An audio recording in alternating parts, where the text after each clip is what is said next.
முஸ்லிம் league வகுப்பு திருத்த மசோதா 2025 முழு மனதாக வரவேற்கிறது. காரணம் என்ன என்று சொன்னால், தனி ஒரு மனிதர் வகுப்புக்கு சொத்தை எழுத வேண்டும் என்று சொன்னால் அவர் 5 ஆண்டு காலம் இஸ்லாமியராக இருந்து அவருடைய சொத்தை எழுதி வைக்கலாம் என்று சொல்கிறார்கள். அதை போலவே போதிய இடவசதி கொடுக்க வேண்டும், அவர்களையும் உறுப்பினராக 2 பெண்களை சேர்த்துக் கொள்ள வேண்டும் என்று சொல்கிறார்கள். வகுப்பு 2 வகைப்படும். ஒன்று குடும்ப வகுப்பு, மற்றது பொது வகுப்பு. இந்த 2 வகுப்புகளும் மத்திய மாநில அரசுகளின் ஆடிட்டிங் செய்தலுக்கு ஒப்புதல் தர வேண்டும். இந்த 2 வகுப்புகளும் பொது வகுப்புக்கு கீழ் வரும். இதில் அனைத்து பிரிவினரும் சேர்த்துக் கொள்ளப்பட வேண்டும். இஸ்லாமிலே சில செக்டர்ஸ் என்று சொல்லக்கூடிய பிரிவுகள் இருக்கிறது.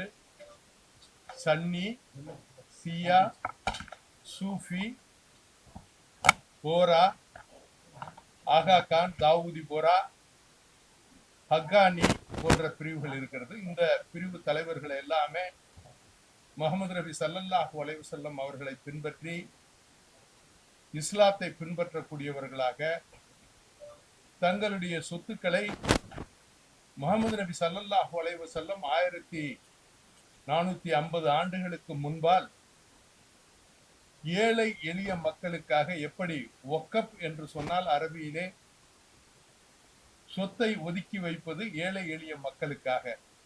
தனவந்தர்கள், வசதி படைத்தவர்கள், செல்வந்தர்கள் தன்னுடைய சொத்துக்களை தனக்கு போக மீதம் உள்ளதை ஏழை எளிய மக்களுக்கு பிரித்து கொடுப்பதற்காக அரபியிலே வக்ஃப் என்று சொல்லப்படுகின்ற அந்த பதம் பேசப்படுகிறது. இங்கே நாம் வக்ஃப் என்கிறோம், வகுப்பு என்கிறோம், பலவாறாக மாற்றி பேசிக் கொண்டிருக்கிறோம். அப்படி கொடுக்கப்படும் பொருள்களில் அதில் உள்ள வருமானங்களை ஏழை எளிய மக்களுடைய கல்வி, பொருளாதாரம், தொழில்துறை, அவர்களுடைய மேம்பாட்டுக்கு, அதை போல விதவைகள், பெண்கள், கணவனால் கைவிடப்பட்டவர்கள், இப்படிப்பட்டவர்களுக்கெல்லாம் அதன் மூலம் வருகின்ற வருமானத்தை செலவு செய்ய வேண்டும் என்று ஒதுக்கப்பட்டிருக்கிறது. அதையே செய்ய வேண்டும் என்று மத்திய அரசும் சொல்கிறது. அதை போல இந்த வகுப்பு சட்டத்தின் மூலமாக அனைத்து சொத்துக்களையும் டிஜிட்டலைஸ் பண்ண வேண்டும், ஆன்லைன் போர்ட்டலில் போட வேண்டும் என்று மத்திய அரசு சொல்லி இருக்கிறது.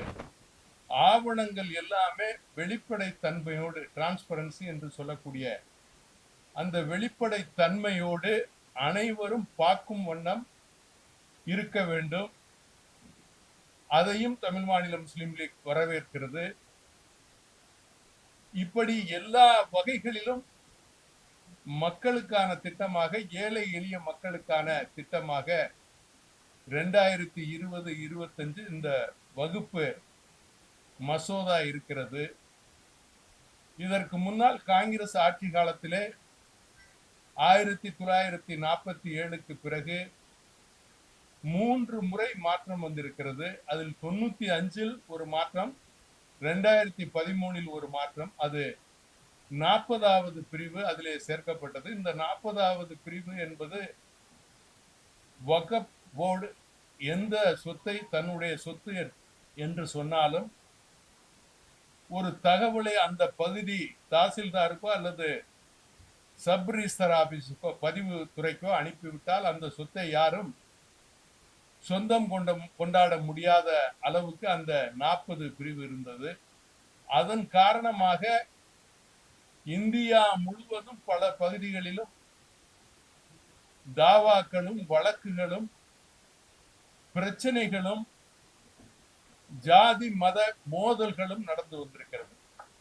அதையெல்லாம் சரி பண்ணும் விதமாக, மாற்றுகின்ற விதமாக 2020-25 வகுப்பு திருத்த மசோதா மாண்புமிகு பாரத பிரதமர் மோடிஜி அவர்களுடைய தலைமையில் அதனுடைய மைனாரிட்டி அமைச்சகம் கிரண் ரிஜிஜு அவர்கள் இந்த வகுப்பு மசோதாவை பாராளுமன்றத்திலே தாக்கல் செய்து பாராளுமன்றத்திலும் ராஜ்யசபாவிலும் மற்றும் ஜனாதிபதி அவர்களுடைய ஒப்புதலையும் பெற்று 8ஆம் தேதி முதல் அமலுக்கு வந்திருக்கிறது. கேரளா அதை ஏற்றுக்கொண்டிருக்கிறது.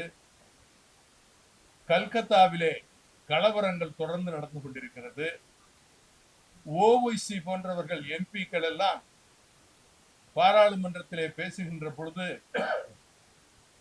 எங்களுடைய பள்ளிகளை பறித்துக் கொண்டீர்கள், எங்களுடைய அடக்க ஸ்தலங்களை பறித்துக் கொண்டீர்கள், இங்கேயே என்னை சுட்டு விடுங்கள், நான் பாராளுமன்றத்திலே சாகிறேன் என்று மிகவும் உணர்ச்சி வசப்பட்டு மக்களை தூண்டக்கூடிய அளவிலே அவருடைய பேச்சுக்கள் எல்லாம் இருந்தது.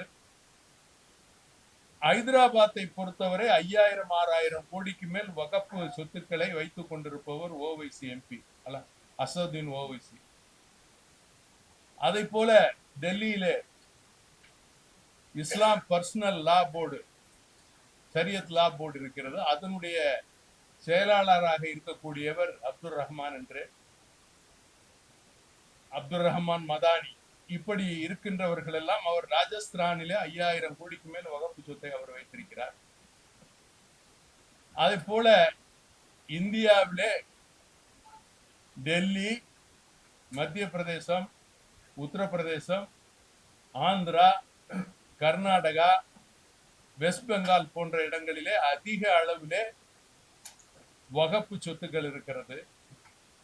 மத்திய அரசு இந்த வகப்பு சட்டத்தை கொண்டு வருவதற்கு முன்னால் இந்தியாவிலே இராணுவத்திற்கு முதலிடமாக சொத்து இருக்கிறது, அதற்கு அடுத்து ரயில்வேக்கு இருக்கிறது, மூன்றாவதாக வகுப்போடுக்கு இருக்கிறது என்று சொல்கிறது. 1995 சச்சார் கமிட்டி காங்கிரசால் நியமிக்கப்பட்டு 2006 நீதி அரசர் ராஜேந்திர சச்சார் அவர்களுடைய தலைமையிலே அந்த கமிட்டி இந்தியா முழுவதும் சுற்றுப்பயணம் செய்து இஸ்லாமியர்களுடைய நிலை எப்படி இருக்கிறது என்றதை அவர்கள் அறிக்கையிலே தந்திருக்கிறார்கள். அந்த அறிக்கையிலே ராஜேந்திர சச்சார் அவர்கள் கூறியிருப்பதாவது, இந்தியாவிலே தாழ்த்தப்பட்ட பிற்படுத்தப்பட்ட பழங்குடியின மக்களை விட கீழ்நிலையிலே இஸ்லாமிய பெருமக்கள் இருக்கிறார்கள்.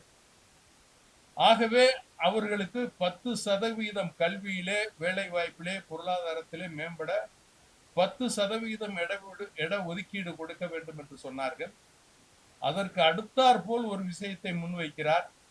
அது என்ன என்று சொன்னால், இந்தியாவிலே வகுப்போடிற்கு 1.2 லட்சம் கோடிக்கு மேல் அன்றைய காலகட்டத்திலே 2004 நான் சொல்கிறது 1.2 லட்சம் கோடிக்கு மேல் சொத்து இருக்கிறது.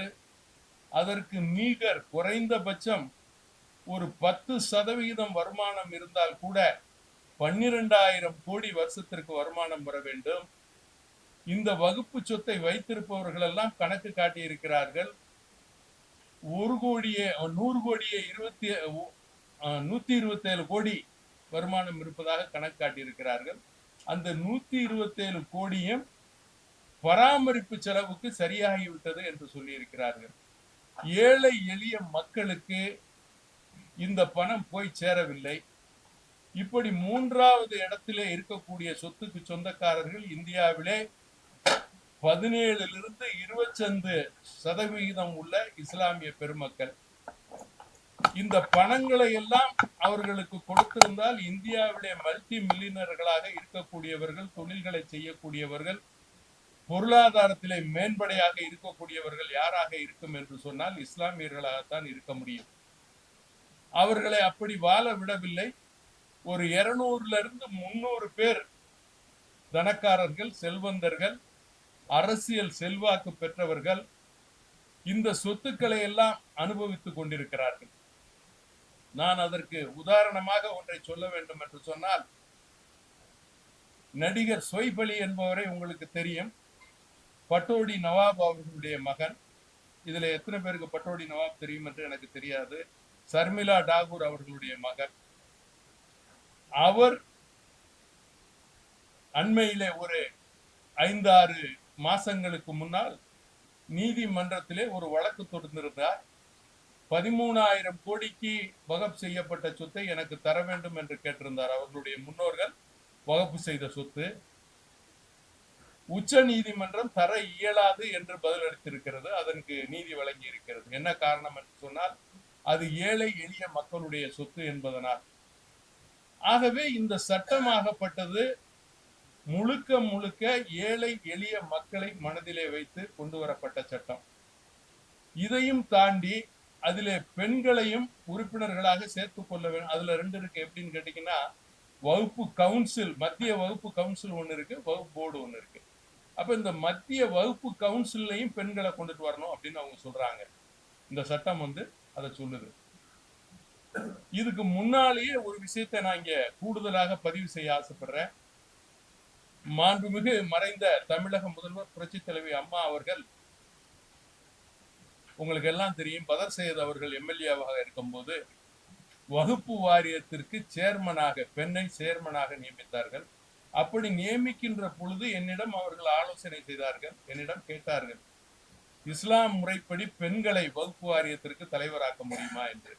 நான் சொன்னேன், அப்படியெல்லாம் எதுவும் சொல்லப்படவில்லை, ஆக்கலாம், தாராளமாக அவர்களை நீங்கள் அந்த தலைவர் பொசிஷனிலே போடலாம் என்று சொன்னதற்கு பின்னால் பதர் சையதை அவர்கள் தலைவியாக்கினார்கள். இதை ஏன் இங்கே முக்கியமாக பதிவு பண்ணுகிறேன் என்று சொன்னால், இந்தியாவிலே முன்னோடி மாநிலமாக தமிழர்கள் இருக்கிறார்கள், தமிழக மக்கள் இருக்கிறார்கள். எந்த விஷயத்தை செய்தாலும் சொத்து பங்கு பிரிப்பதாக இருந்தாலும் பெண்களுக்கு, அல்லது பெண்களுடைய பெயரை தன்னுடைய பிள்ளைகளுக்கு இன்சீலாக வைத்துக் கொள்வதற்கும், அதே போல் வகுப்பு வாரியத்திலே தலைவராக பெண்ணை நியமித்ததும், அதே போல் பெண் கமாண்டோக்களை, பெண் காவலர்களை பெண் அதிகாரிகளாக கொண்டு வந்ததும் மாண்புமிகு மறைந்த புரட்சி தலைவி அம்மா அவர்கள். இதற்கு ஏன் நான் சொல்கிறேன் என்றால், தமிழகத்தை பொறுத்தவரை தமிழகம் முன்னோடியாக, இந்தியாவிலே முன்னோடியாக இருக்கிறது. ஆகவே இப்படிப்பட்ட நிலையில் இந்த சொத்துக்களை ஏழை எளிய மக்களுக்கு பிரித்து கொடுக்க வேண்டும். ஏழை எளிய மக்களுக்கு இந்த சொத்தில் வரும் வருமானங்கள் சென்றடைய வேண்டும். அவர்கள் கல்வியிலே, வேலை வாய்ப்பிலே, பொருளாதாரத்திலே முன்னுரிமை பெற வேண்டும். வகுப்பு வாரியம் மூலமாக எத்தனை பள்ளிகள் ஆரம்பிக்கப்பட்டிருக்கிறது, எத்தனை கல்லூரிகள் ஆரம்பிக்கப்பட்டிருக்கிறது, எவ்வளவு பேர் பெரிய பெரிய கல்வியில் முன்னேறி இருக்கிறார்கள், ஆராய்ச்சியாளர்களாக, விஞ்ஞானிகளாக, டாக்டர்களாக, PhD பட்டம் பெற்றவர்களாக இஸ்லாமியர்கள் ஆகியிருக்கிறார்களா? வகுப்பு வாரியம் மூலமாக, அந்த சொத்தின் மூலமாக இந்த வகுப்பு வாரியத்தை நிர்வகிப்பவர்கள் இதையெல்லாம் செய்திருக்கிறார்களா? அதில் மாற்றம் வேண்டும் தானே. அப்பொழுது மாற்றம் வருகிறது என்று சொன்னால் நாம் அதை வரவேற்க வேண்டும். யார் கொண்டு வந்தாலும் இப்பொழுது ஒரே நோக்கம் என்ன என்றால், இந்த சட்டத்தை பிஜேபி கொண்டு வந்திருக்கிறது, அதனால் எதிர்க்கிறோம் என்று சொல்லித்தான் அனைவரும் எதிர்க்கிறார்கள். யாரெல்லாம் வகுப்பு சொத்தை அனுபவித்துக் கொண்டிருக்கிறார்களோ அவர்களெல்லாம் எதிர்க்கிறார்கள், ஆர்ப்பாட்டம் செய்கிறார்கள், போராட்டம் செய்கிறார்கள், எல்லாமே செய்கிறார்கள். கேரளாவிலே வகுப்பு சட்டம் நிறைவேற்றப்பட்டிருக்கிறது. அதே போல் இன்னொரு வதந்தியும் பரப்புகிறார்கள், நாங்கள் எங்கள் மாநிலத்திலே வகுப்பு சட்டத்தை அமுல்படுத்த மாட்டோம் என்று மம்தா பானர்ஜி அவர்கள் கூட சொல்லியிருக்கிறார். இது மத்திய சட்டம். இன்று கூட மத்திய அமைச்சர் இந்த சட்டத்தை அமுல்படுத்தவில்லை என்றால் அதற்கு எடுக்கக்கூடிய நடவடிக்கைகள் கண்டிப்பாக எடுக்கப்படும். மத்திய அரசு கொண்டு வந்த இந்த சட்டம் கண்டிப்பாக நடைமுறைப்படுத்த வேண்டும் என்று சொல்லியிருக்கிறார்கள். ஆகவே இந்த சட்டம் நல்லது சட்டம், ஏழை எளிய மக்களுக்கான சட்டம், இஸ்லாமிய மக்களுக்கான சட்டம். வகுப்பு சொத்தை அனுபவிப்பவர்கள் எதிர்த்து கொண்டிருக்கிறார்கள். மக்கள், ஏழை எளிய மக்கள், நான் அனைத்து பகுதிகளிலும் தமிழகம் எங்கும் சுற்றுப்பயணம் செய்து இந்த வகுப்பு சொத்தில் இல்லாத ஏழை எளிய இஸ்லாமிய மக்களை சந்தித்து வந்திருக்கிறேன். அவர்களெல்லாம் வரவேற்கிறார்கள். யாரெல்லாம் தர்காக்களாக, பள்ளிகளாக வைத்து வகுப்பு சொத்தை அனுபவித்துக் கொண்டிருக்கிறார்களோ அவர்களெல்லாம் தன்னுடைய பணங்களை செலவு செய்து ஆங்காங்கே ஆர்ப்பாட்டங்களையும் போராட்டங்களையும் செய்திருக்கிறார்கள். நான் இதை சொல்லுகின்ற பொழுது உங்களுக்கு ஒரு கேள்வியும் மனதிலே ஏதும்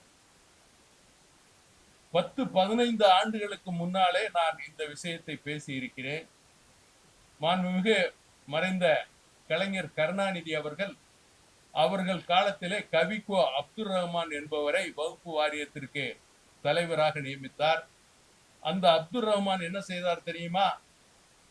எல்லா பகுதிகளிலும் சுற்றுப்பயணம் செய்து உலகெங்கும் இருக்கின்ற தமிழர்கள், இஸ்லாமியர்களிடம் வகுப்பு வாரியத்திற்காக நன்கொடை பெற்றார். 400 கோடி நன்கொடை பெற்றதாக அவரே பத்திரிகையாளர்கள் முன்பாக சொல்கிறார்.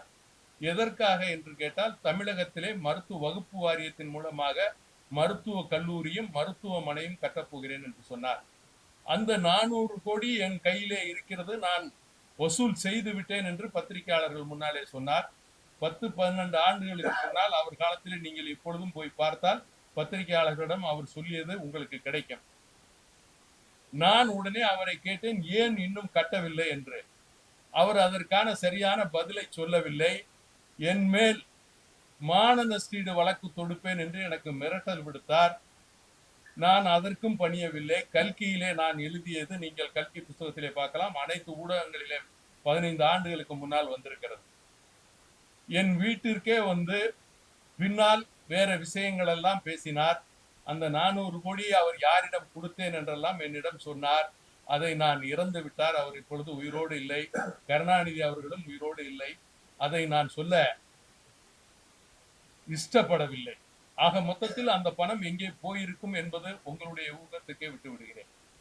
இப்படியெல்லாம் இருக்கின்ற வகுப்பு வாரியத்தை அனைவரும் அறிந்து கொள்ளும் வண்ணம் உடனடியாக டிஜிட்டலைஸ் பண்ண வேண்டும். 47க்கு பின்னால் வகுப்பு வாரிய சொத்துக்களை அனுபவித்தவர்கள், அதன் மூலம் பல ஆயிரம் கோடியை சொத்து சேர்த்தவர்களே, அதை விசாரித்து அவர்கள் மீது நடவடிக்கை எடுக்க வேண்டும். அந்த சொத்துக்களை எல்லாம் ஜப்தி செய்ய வேண்டும். குறைந்தபட்சம் தண்டனையாக ஒரு 20 ஆண்டு காலம் அவர்களுக்கு ஜெயில் தண்டனை கொடுக்க வேண்டும் என்பது என்னுடைய வேண்டுகோள். நான் மத்திய அரசிடம் அதை தெரிவிக்கிறேன். மாண்புமிகு பாரத பிரதமர் அவர்களுக்கும் கடிதம் எழுதியிருக்கிறேன். மாண்புமிகு உள்துறை அமைச்சர் அமித்ஷா அவர்களுக்கும் கடிதம் எழுதியிருக்கிறேன். மாண்புமிகு சிறுபான்மைத்துறை அமைச்சர் கிரண் ரிஜிஜு அவர்களுக்கும் அந்த கடிதத்தின் நகல்களை அனுப்பியிருக்கிறேன். ஏனென்று சொன்னால், வெறுமனே இது போல சட்டங்களை போட்டால் இது நடைமுறைக்கு வராது. இவர்கள் எல்லாம் எதிர்த்து கொண்டே இருப்பார்கள். இல்லை என்று சொன்னால் யார் சட்டத்தை கொண்டு வருகிறார்களோ அவர்கள் கால்களிலே சென்று சரணடைந்து விடுவார்கள். இந்த சட்டம் நடைமுறைக்கு வராது. இதிலே தண்டனை சட்டம் வந்தால்தான் இறைவனுடைய சொத்தை நாம் அனுபவித்தது தவறு என்ற அந்த பயம் வரும். தமிழிலே ஒரு பழமொழி உண்டு, சிவன் சொத்து கொலநாசம் என்று. அதை போல இந்த இறைவனுடைய சொத்தை சாப்பிட்டவர்கள் குலம் அழிந்துவிடும், அவர்கள் வாழ முடியாது. அதை அரசு கேட்க வேண்டும். அரசன் அன்று கேட்பான், தெய்வம் நின்று கேட்கும். ஆகவே அரசாக இருக்கக்கூடிய மத்திய அரசு கொண்டு வந்திருக்கின்ற சட்டம் நல்ல சட்டம் என்பது மக்கள் தெரிந்திருக்கிறார்கள், மக்கள் வரவேற்கிறார்கள். தமிழ் மாநில முஸ்லீம் லீக்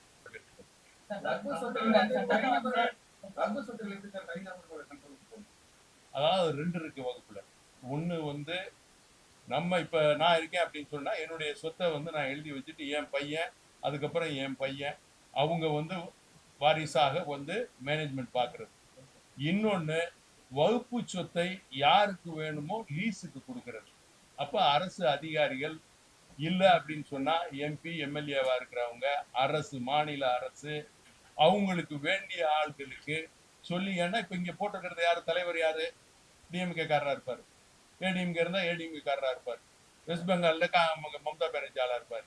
அவங்களுடைய 11 பேர் அதுல உறுப்பினர்கள், வேற யாரும் வெளியாளு கிடையாது. அரசுடைய அதிகாரி தான் அதுல. சிஇஓ யாரு, அரசு அதிகாரி. சூப்பரண்ட் யாரு, எல்லா மாவட்டத்திலயும் வகுப்போடு சூப்பரண்ட் யாரு, அரசு அதிகாரி. அப்ப முழுக்க முழுக்க அரசுடைய கட்டுப்பாட்டுல தானே வகுப்போடு இருக்கு. அப்ப அரசு தானே இந்த பணத்தை பூரா யாருக்கு வேணுமோ நிலத்தை கொடுத்துருவாங்க, எடுத்துக்குவாங்க. இப்ப நீங்க இங்க கூட நீங்க பாத்தீங்கன்னா, இதுக்கு முன்னால அப்துல் ரஹ்மான் ஒருத்தர் இருந்தார், முன்னாள் எம்பி. அவர் ஒரு 100 ஏக்கர் அவருக்கு வேண்டிய ஒரு பொம்பளைக்கு எழுதி வச்சுட்டாருன்னு அவரை மாத்திட்டு தானே இப்ப இவரை போட்டிருக்காங்க. அப்ப இதெல்லாம் உங்களுக்கு தெரியத்தானே செய்யும். அப்ப நீங்க பத்திரிகையாளர்கள் என்னுடைய இந்த கவனத்தை மக்களுக்கான சொத்தை, மக்கள் சொத்தை, இறைவன் சொத்தை மக்களுக்கு கொண்டு போய் சேர்க்கறதுக்கு நீங்க கொண்டு போய் சேர்க்கணுமா இல்லையா? அப்ப அதுதானே நான் போராடுறேன், கேட்கிறேன். இப்ப நீங்க ஊர் ஊரா இவங்க போராட்டம் நடத்துறாங்க. இந்த போராட்டம் நடத்துறவங்க எல்லாம் யாரு? பள்ளிவாசல், தர்கா இதனுடைய ட்ரஸ்டிகளை சேர்த்து அவங்கள்ட்ட இருக்க காசுகளை வச்சு மக்களுக்கு காசு கொடுத்து ரோட்ல கொண்டாந்து நிப்பாட்டி போராடுறாங்க. நான் இன்னும் ஒண்ணு உங்கள்ட்ட கேட்கிறேன். முத்தலாக் பிரச்சனைக்காக போராடுனாங்களே, முத்தலாக்ல என்ன ப்ராப்ளம்னு உங்களுக்கு யாருக்காவது தெரியுமா? ஒரே நேரத்துல 3 தலாக் சொல்லி ஒரு பொம்பளையை விட்டு போக கூடாது, மனைவியை விட்டு போக கூடாது. அதைத்தான் தடை பண்ணியிருக்காங்க. அதை முறையாக சரியத்துல சொல்லியிருக்க மாதிரி 3 மாசம் டைம் கொடுத்து சரியா சொன்னா சொல்லலாம்னு இதுவரையும் சுப்ரீம் கோர்ட்டே ஆர்டர் போட்டிருக்கேன். பிரமாதமான சட்டம்னு சொல்லிட்டு.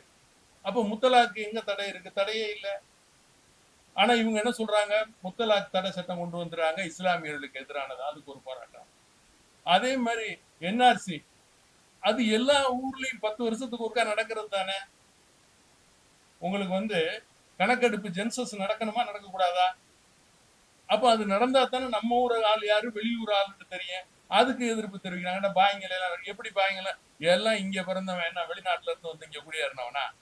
எல்லாம் சுப்பனும் குப்பனும் முனுசாமி குப்புசாமியும் தான் கிறிஸ்தவனா மாறி இருக்கான், இஸ்லாமனா மாறி. என்னுடைய முன்னோர்கள் தானே, எல்லாமே இந்துக்கள் தானே. அன்னைக்கு இந்து, இன்னைக்கு முஸ்லீம். இன்னைக்கு முஸ்லீம், அன்னைக்கு இந்து. இன்னைக்கு கிறிஸ்டின், அன்னைக்கு இந்து. என்ன பேச்சு பேசிக்கிட்டீங்க? எல்லாம் தமிழன் தானே, தாய்மொழி தமிழ் தானே. இல்ல எனக்கு வேற ஏதாவது பாசையா? தமிழ்ல தானே பேசிக்கிட்டு இருக்கீங்க உங்களோட. அப்ப இதெல்லாம் தெரியாம முஸ்லிம்களை பாய், எவன் பாய் இங்க, எவன் பாய், எந்த ஊர் பாய், கொத்தமட பாயா பிரிச்சு படுக்கிறதுக்கு? எல்லாமே அண்ணன் தம்பி மாமன் மச்சான். இப்ப நயினார் நாகேந்திரன் பொறுப்பேற்றிருக்காரு பிஜேபியில, எனக்கு மாமா. அவன் பிஜேபியில தலைவரா இருக்காரு, என் மாமா இல்லைன்றாயிருமா? என்ன பேச்சு பேசிக்கிட்டு மாறி மாறி எல்லாருமே பேசுறானுங்க. எல்லாருமே மாமா மச்சான், சொந்தக்காரன், அண்ணன் தம்பி. என்ன பலவீனம்? இல்ல என்ன பலவீனம்? இல்ல என்ன பலவீனம் அதை சொல்லுங்க. பலவீனம்னா என்ன பலவீனம்? இல்ல என்ன பலவீனம்? இஸ்லாமியர்ல என்ன நானும் நீனும் ஒண்ணுதானே. அப்புறம் என்ன இஸ்லாமியர் என்ன வணக்க வழிபாட்டுல வேற அவ்வளவுதானே. உங்களுக்கு பல குலதெய்வம் இருக்கு, அது மாதிரி இது எனக்கு குலதெய்வம்னு வச்சுக்க. நம்மளுக்கு என்ன ஒரே தெய்வமா இருக்கு?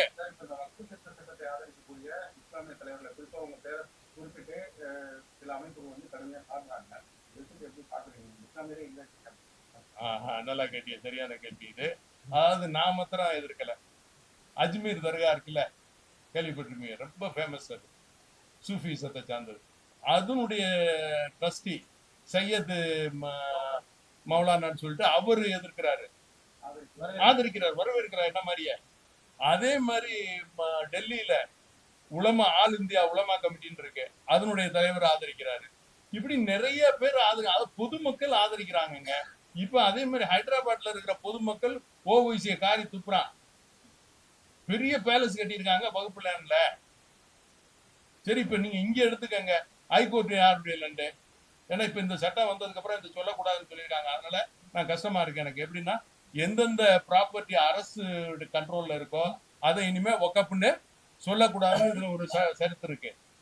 இப்ப நீங்க செங்கோட்டை யாருது, குதுப் மினார் யாருது, ஹுமாயூன் சமாதி அந்த ஏரியா 25 ஏக்கர் 30 ஏக்கர். அதே மாதிரி நேற்று ஒருத்தர் சொல்றாரு, டெல்லியில 1100 கபர்ஸ்தான் இருந்திருக்கு கெஜ்ரிவால் ஆட்சிக்கு வர்றதுக்கு முன்னால. இன்னைக்கு வெறும் 500 கபர்ஸ்தான் தான் இருக்கு. மிச்சத்தை பூரா அவர் பிளாட் போட்டு வித்து பெரிய பெரிய ஹோட்டல்லாம் கட்டிட்டானுங்கிறாரு. இப்ப நீங்க என்ன செய்வீங்க? கபர்ஸ்தான் தெரியுதா இதுன்னு? அடக்கஸ்தலம். அப்ப இப்படி எல்லாருமே கொள்ளையடிச்சுக்கிட்டீங்கன்னா ஏகப்பட்ட கொள்ளையா இருக்கு. எவன்ட்டையும் கணக்கு கேட்க கூடாதுங்கிறான். வகுப்புல என்ன சொத்து நான் கேட்கிறேன், இங்க இருக்கிற இஸ்லாமியர்களுக்கு இது வரைக்கும் வகுப்போடு இருக்கின்ற ஏழைகளுக்கு தெரியாதுங்க யாருக்குமே. வகுப்போடுன்னா என்ன நினைச்சிட்டு இருக்காங்களோ அதெல்லாம் பெரிய ஆளுங்க, சொத்து வச்சிருக்கவங்க கொடுத்தது, நமக்கு சொந்தமானது இல்லை. அவன் என்ன நினைக்கிறான்? பெரிய ஆளுங்க அவன் சொத்தை தானமா கொடுத்தது வகுப்போடு, நமக்கு அதுக்கும் சம்பந்தம் இல்லை. அது ஏழைகளுக்கு உள்ளதுன்னு இதுவரையும் தெரியலங்க, இப்பதான் தெரியுது. நான் ஊர் ஊரா போய் எல்லா பக்கமும் இந்த வகுப்பு சொத்து இல்லாத ஏழைகளையா கூப்பிட்டு பேசிக்கிட்டு இருக்கேன். வகுப்பு சொத்துல இருக்க வரமாட்டான். ஏன்னு கேட்டாங்க, இப்ப நான் இன்னும் எக்ஸாம்பிளுக்கு சொல்றேன். இப்ப நீங்க பூந்தமல்லி ரோட்ல ஒரு பள்ளி இருக்கு, பெரிய பள்ளி. அதுக்கு 20 லட்ச ரூபா 30 லட்ச ரூபா மாசம் வாடகை வருது. அவன் எப்படி வருவான்? அதுல அவன் ஆள் கூப்பிட்டு என்ன எப்படியாவது காப்பாத்தணுங்கிறான். அதே மாதிரி நீங்க அடையாறுல பாத்தீங்கன்னா குறைசியானி மாஸ்க்கு 40 லட்சம் 30 லட்சம் வாடகை வருது. கடை கட்டி விட்டுருக்கான் அந்த பள்ளியை தவிர. அவன் எப்படி இதுல வருவான்? அது மாதிரி இப்படி எல்லாரும் சம்பாரிச்சு சாப்பிட்டு கிடைக்கிறான் அதுல. அப்ப அவன் எப்படி இதுக்கு வருவான்? அதுக்கு ஆதரவா பேசுவானா, எனக்கு ஆதரவா பேசுவானா, இந்த சட்டத்துக்கு ஆதரவா பேசுவானா? இப்ப எதுக்குறவன் பூரா யாரு? உங்களுக்கு நல்லா தெரியும். நான் யார் பேரையும் சொல்ல விரும்பல.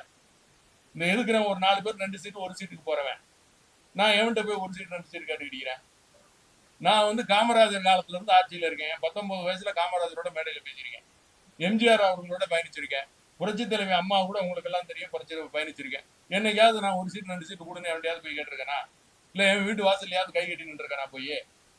எப்ப இது மக்களுக்கான சட்டம், நல்ல சட்டம். இதை கொண்டு வந்தா ஏப்பா உங்களுக்கு எல்லாம் தடுக்குது? யாருக்கு வலிக்குது? ஏன் கணக்கு காட்ட மாட்டேன்? நான் கேட்கிறேன், சரி வகுப்போடுக்கு சொத்தே இல்லப்பா, இல்லைன்னு சொல்லுங்க. வகுப்போடுக்கு சொத்தே இல்ல. மோடி சொல்றது பொய், அமித்ஷா சொல்றது பொய், சேக்தாவ் சொல்றதும் பொய்டா. இல்லைன்னு சொல்லி கணக்கு காட்டிட்டு போங்கப்பா. ஏன் கணக்கு காட்ட மாட்டேங்கிற? செந்துரைங்கிற ஊர்ல கோயில வகுப்போடுக்கு சொந்தம்னு சொன்னா ரைட்டு, கணக்கு காட்டு. ஏன் காட்ட மாட்டேங்கிற? திருப்பரங்குன்றத்துல போய் பிரச்சனை பண்றான், சிக்கந்தாமலைங்கிறான், ரைட்டு, கணக்காட்டு. ஏன் காட்ட? கணக்காட்டணுமா இல்லையா? அங்க யாருடைய சொத்தா இருந்தாலும் பத்திரம், பட்டா சிட்டா அடங்கெல்லாம் என் பேருக்கு இருக்குன்னா கோர்ட்டுக்கு போகலாம். இப்ப இதுல என்னன்னு கேட்டீங்கன்னா, இதுக்கு முன்னால வரைக்கும் நீங்க வகுப்பு ட்ரிபியூனல் அவங்களே கோர்ட் மாதிரி வச்சிருப்பாங்க உள்ள. நீங்க போய் பாத்தீங்கன்னா தெரியும், சினிமா செட்டு மாதிரி செட்டு போட்டு வச்சிருப்பாருங்க. அதுல பாத்தீங்கன்னா அந்த சேர்மன் போட்டவர் தான் ஃபுல் அத்தாரிட்டி. அவர் சொல்ற முடிவு தான் முடிவானது. அதுக்கப்புறம் நீங்க எங்கேயுமே போக முடியாது. அப்ப என்ன பண்ணுவானுங்க? இப்ப அப்பீல் போகலாம். அப்ப இதெல்லாம் நல்லா தானே இருக்கு, இல்ல சரியில்லையா? அதெல்லாம் நீங்க படிச்சு பார்க்கலையா? அந்த 20, 25 அந்த மசோதாவை நீங்க யாரும் படிச்சு பார்க்கலையா? அந்த பில்ல படிச்சு பார்த்தா முஸ்லீம்கள் இல்லாத 2 இந்துக்களை அதுல சேர்க்கிறாங்க. மத்திய தொகுதியும் மாநில நல்ல கேள்வி தம்பி, இது நல்லா கேட்குறீங்க. இப்ப ஜட்ஜ் எல்லாம் யாரு? எல்லாமே முஸ்லீமா நம்ம ஊர்ல?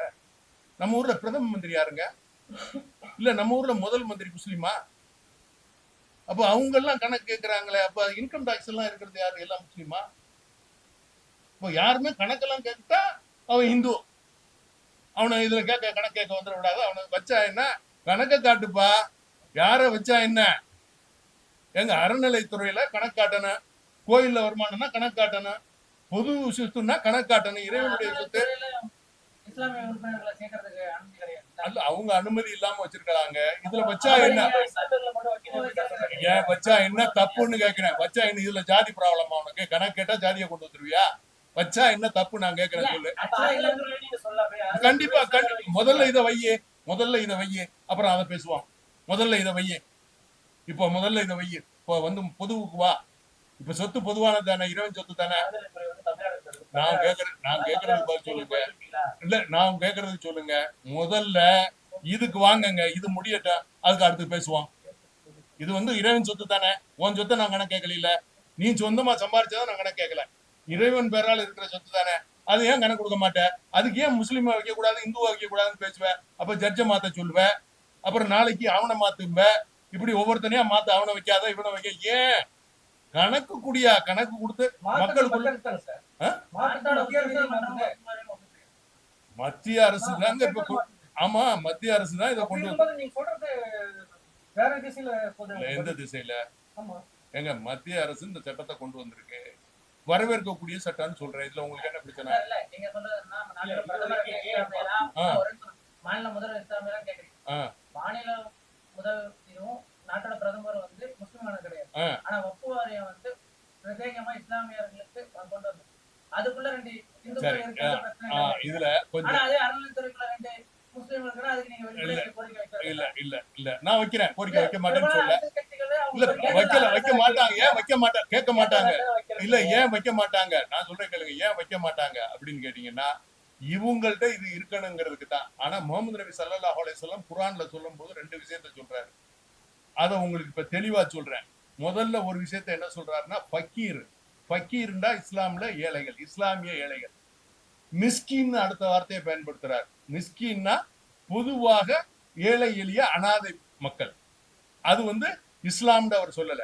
அதனால இந்த சொத்துக்களை யாருக்கு பயன்படுத்தணும் அப்படின்னு கேட்டீங்கன்னா, ஜாதிகளை எல்லாம் கடந்து ஏழை எளிய மக்களுக்கு பயன்படுத்தணும்னு சொல்றாரு. அதனாலதான் நான் சொல்றேன், இதுல யாரும் உட்கார்ந்து கணக்கு கேட்கறதுல தப்பு இல்ல.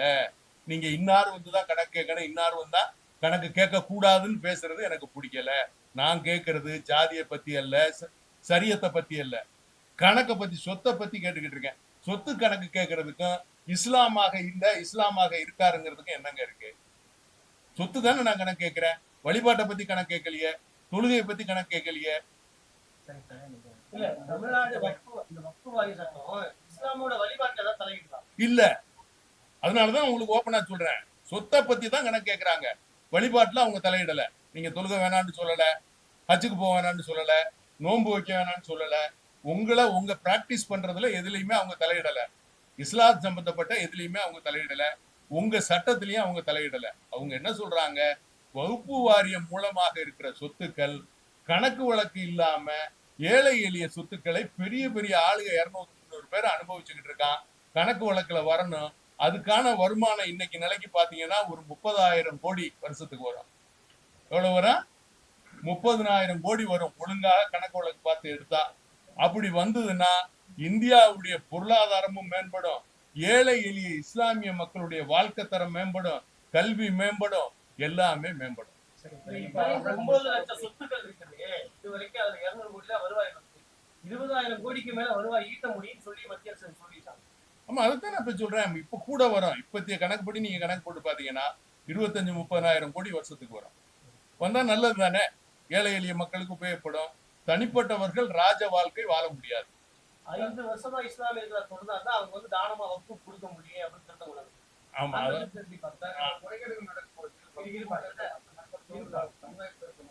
ஐந்து ஆண்டுகள் தொடர்ச்சியா இஸ்லாம இருந்தாதான் வக்ஃபு போர்டு வந்து தானமா கொடுக்கணும் திட்டம் உள்ளது. கரெக்ட். இது இந்த திட்டத்தை நீங்க இப்படி பார்க்கணும். இப்போ ஒருத்தர் இந்துவா இருக்காரு, அவங்க அண்ணன் தம்பி 4 பேர், அவங்க வீட்டுக்குள்ள சொத்து பிரச்சனை போய்கிட்டு இருக்கு. அவர் என்ன செய்யறாருன்னா, இவனுக்கு வேணாம் அவனுக்கு வேணாம்னு வகுப்பு எழுதி வச்சுட்டாருன்னு வைங்க, அந்த சொத்தை மத்த யாருமே அனுபவிக்க முடியாது. புரியுதா உங்களுக்கு? அப்ப இவர் 5 வருஷம் இஸ்லாத்தை தழுவி 5 வருஷத்துல முறையாக இருந்தா வகுப்பு பண்ணப்படும். அப்ப அது தடுக்கப்படுது. ஒரு இந்து தன்னுடைய வீட்டுல நடக்கிற பிரச்சனைக்கு அந்த சொத்துக்களை யார் கோவம் வருதுல, அவனுக்கு கோவம் வந்து என்ன பண்ணுவான், மத்த யாருக்கும் கிடைக்க கூடாதுடா, எனக்கே மொத்தம் கொடுக்க மாட்டேங்கிறானுங்க அப்படின்னு சொல்லிட்டு வகுப்பு எழுதி வச்சுட்டான்னு வைங்க. அப்ப என்ன செய்ய முடியும்? அப்ப இதுல வந்து நீங்க யாரு இஸ்லாமானவர்களாக இருந்து நீங்க எழுதி வைக்க சொல்றாங்க. தப்பு ஒண்ணும் இல்ல, இஸ்லாமானவங்க எழுதி வைக்கிட்டோம். சார் அப்துல் ரஹ்மான் 400 கோடி ரூபாய் நன்றாங்க. அதே நேரத்துல அவரை பத்தி சொல்லும்போது அதுக்கு ஒரு ரத்தம் கொடுத்தாங்க, அந்த காசு எங்க போச்சு கணக்கு இல்ல அப்படின்னு போது கலைஞரை வந்து சுட்டி காட்டுறீங்க. அவரும் இறந்துட்டாரு, இவரும் இறந்துட்டாரு. அதை பத்தி நீங்க விளக்கமா சொன்னாலும் எல்லாருக்கும் தெரியும். நீங்க 10-12 வருஷத்துக்கு முன்னால கல்கியை எடுத்து பாருங்க, அதுல விளக்கமாக சொல்லியிருக்கேன். அந்த பணம் எங்க போயின்னா, ஒரு இறந்த மனிதரை கண்ணிய குறைவாகவோ அவர் அதை பண்ணாரு இதை பண்ணாரு நான் இப்ப பேச விரும்பல. ஏன்னா 2 பேருமே இறந்துட்டாங்க. அப்ப நான் பேசுறது மாத்திரம்தான் நிக்கும். அவங்களுக்கு அவங்க தரப்பு பேசுறதுக்கு ஆள் இல்ல. அவங்க உயிரோட இருக்கும் போது நான் எழுதுனது கல்கியில இருக்கு. அவர் சொன்னது 400 கோடி நான் வசூலிச்சுட்டேன்னு அவர் பத்திரிகையாளர்களை இது மாதிரி சந்திச்சு சொன்னதும் இருக்கு. அதை எடுத்து பாருங்க, உண்மை உங்களுக்கு புரியும். 400 கோடி யார்கிட்ட போச்சுங்கிறத நீங்க புரிஞ்சுக்கணும். உங்களுடைய அனுமதிக்கு அதை விட்டுறேன். ஏன்னா இல்லாதவங்களை பத்தி தப்பு தவறா பேசுறது நல்லதில்ல. சரி சார், இப்போ தமிழகம் முழுக்க சுற்றுப்பயணம் போயிட்டு எல்லாரையும் சந்திச்சு அப்போ சொத்து எல்லாம் நிறைய பேர் யூஸ் பண்ணிருக்காங்க. யாராவது என்னென்ன சொத்து வச்சிருக்காங்கன்ற லிஸ்ட் வந்து அரசு கொடுக்க முடியும்? எங்க அரசுகிட்ட தானே இருக்கு. இதுவரையும் அது தெரியலன்னு தானங்க நாங்க கேட்டுக்கிட்டு இருக்கிறோம். எங்கள்கிட்ட எந்த இதையும் காட்டல. கண்ணை கட்டி காட்டுல விட்ட மாதிரி இருக்கு. வகுப்புக்கு இவ்வளவு சொத்து இருக்குன்னு மத்திய அரசு சொல்லுது. 3வது இடத்துல இருக்காங்கிறது யார் சொல்றா? இல்ல சார், இப்ப நீங்க எல்லாரும் சுற்றுப்பயணம் போயிட்டு வந்து ஒரு சில இடத்துல இருக்குன்றதான் சொல்றீங்க. இதை வந்து அறிக்கையா மாதிரி ஏதாவது அரசு இல்ல, அப்படி நம்ம கொடுக்க முடியாது. தனிப்பட்டவர்களை யாரையாவது குற்றம் சாட்டி இவங்க வச்சிருக்காங்க அவங்க வச்சிருக்காங்கன்னு கொடுக்கறது சரியா இருக்காது. எல்லா கணக்கும் அவங்கள்ட்ட இருக்கு, வகுப்புல இருக்கு. அதே மாதிரி ஆவண காப்பகத்துல ஆவணங்கள் இருக்கு. பழைய அதாவது நவாப் காலத்துல கொடுத்துருந்தா நவாப் காலத்துக்கு ஆவண காப்பகத்துல பாருங்க இருக்கு. ஆர்டிஐல நீங்க போட்டு எடுக்கலாம் எந்த சொத்து யாருக்கு இருக்குண்டு. அதே மாதிரி வகுப்புல அதுக்கு ஆவணம் இருக்கு. அதனால அரசு கொண்டு வந்திருக்க திட்டம் டிஜிட்டலைஸ் பண்ண சொல்லியிருக்காங்க. உடனே 90 டேஸ்ல 90 நாளைக்குள்ள இந்த சட்டம் வந்து 90 நாளைக்குள்ள ஆன்லைன் போர்ட்டல்ல போட்டுறணும்னு இருக்காங்க. அதனால நீங்க கேட்டதெல்லாம் ஆன்லைன் போர்ட்டல்ல 90 டேஸ்ல வந்துடும்.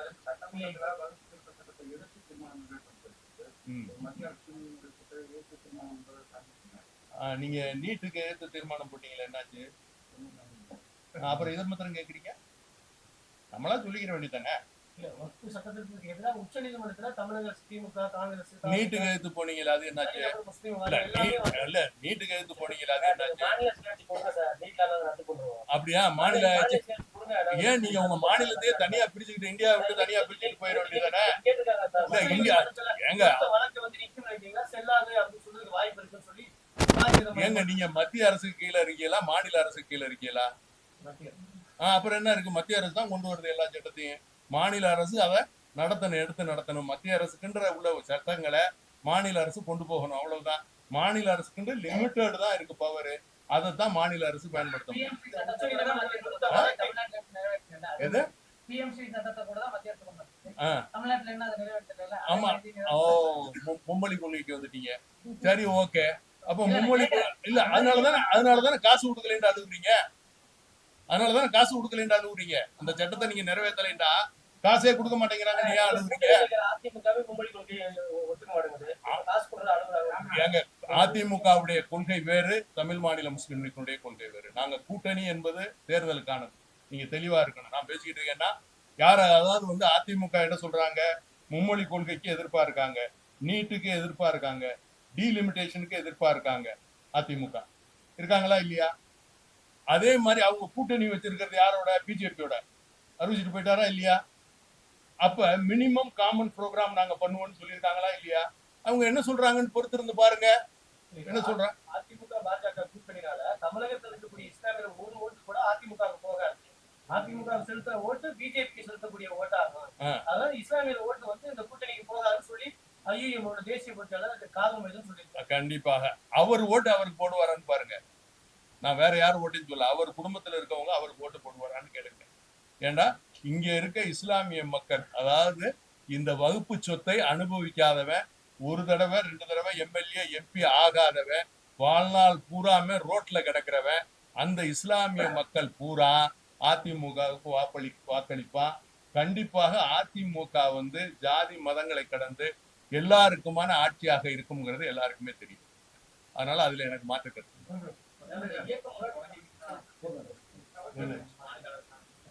இப்ப இது மாநில அளவிலான ஏற்பாடுகள். நான் எல்லா பக்கமும் சுற்றுப்பயணம் பண்ணியிருக்கேன்.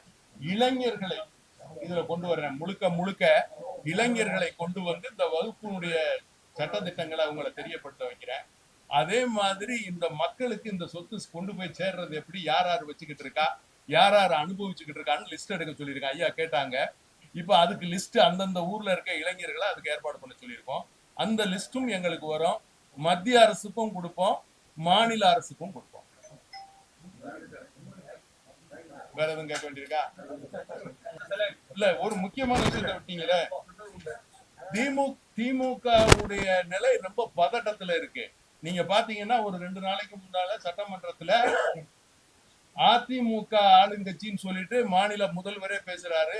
உடனே அப்பாவு அவர் உடனே இல்ல, நம்ம தான் ஆளுங்கட்சி, அவங்க எதிர்கட்சிங்கிறாரு. நான் பதட்டத்துல இருக்கேங்கிறாரு. முதல்வர் என்ன சொல்றாரு? பதட்டத்துல இருக்கேன். என்னத்துக்கு காரணம் பதட்டம் அப்படின்னு சொன்னா, மதுபான துறையில ஊழல் 39,000 கோடிக்கு இருக்கு. கெஜ்ரிவாலுடைய நிலை இவருக்கு வர்றதுக்கு வாய்ப்பு இருக்கு. உதயநிதி நம்மளுடைய தமிழக முதல்வர் இன்னும் 2-3 மாசத்துல கைதானாலும் ஆச்சரியப்படுறதுக்கு இல்லை. அதே மாதிரி துரைமுருகன் அவர்கள் தலைமையில ஏகப்பட்ட மணல் குவாரிகள், கல் குவாரிகளுடைய ஊழல், அதுவும் அவரும் போய் பார்த்துக்கிட்டு வந்துகிட்டு இருக்காரு. அதே போல உங்களுக்கு நம்ம பொன்முடி அவர்களுடைய கீழ்த்தரமான பேச்சு, அவரும் கோர்ட்டு வழக்குல இருக்காரு. உடம்புக்கு சரியில்லை அப்படின்னு சொல்லிட்டு டைம் வாங்கிட்டு வந்திருக்காரு. எல்லாரு மேலையும் திமுக இருக்கிற மந்திரிகள், அதே மாதிரி கனிமொழி, ஆர் ராஜா அந்த 2G ஸ்பெக்ட்ரம் கேஸ திரும்ப தூசி தட்டி விசாரிச்சுட்டு இருக்கிறாங்க. அதனால இன்னும் ஒரு 4-5 மாசத்துக்கு அப்புறம் திமுகவுடைய நிலை என்னங்கிறத நீங்க எல்லாருமே தெரிவிங்க. பெரிய மாற்றம் இருக்கு தமிழகத்துல. அரசியல் மாற்றம் ஏற்படுறதுக்கு நல்ல வாய்ப்பு இருக்குங்கிறத தெரியும்.